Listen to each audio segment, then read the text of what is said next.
There are over 6,000 languages in the world.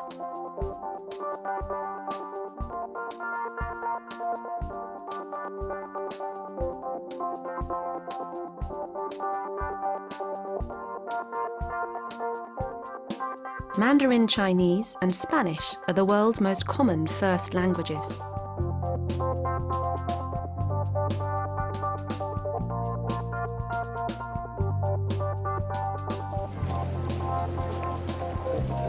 And for about 370 million people, English is their first language.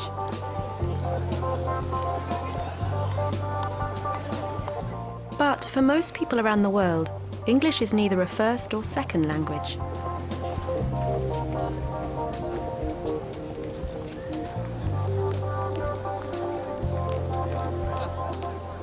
Even in a city like London, English is sometimes a second or possibly a third or fourth language of many of the residents.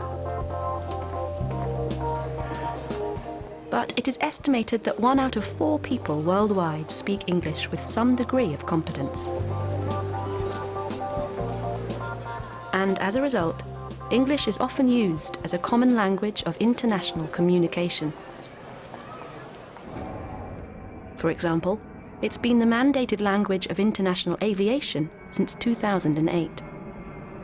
English was chosen in an attempt to avoid any misunderstandings between international flight crews and air traffic controllers. While the English language is derived from an historic variety of languages, by and large, native English speakers are poor at learning other languages. As a result, many native English speakers grow up never having got to grips with a second language. But in some countries, like South Africa and India, while English isn't the first language of most of the population, it's widely used as the language of education, science, commerce, and the internet.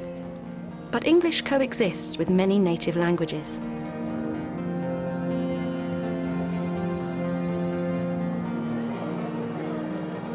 English is just one of South Africa's 11 official languages. Nearly a quarter of the population of 50 million people speak Zulu as their first language, and another 20% speak Xhosa.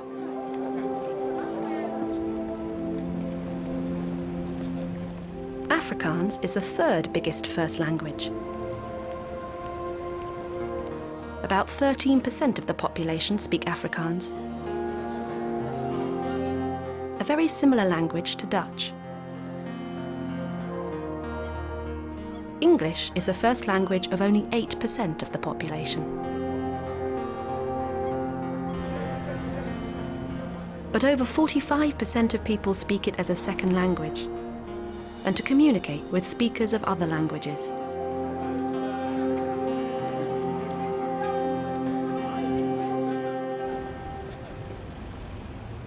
South Africa uses English as the main language of business, politics, and the media.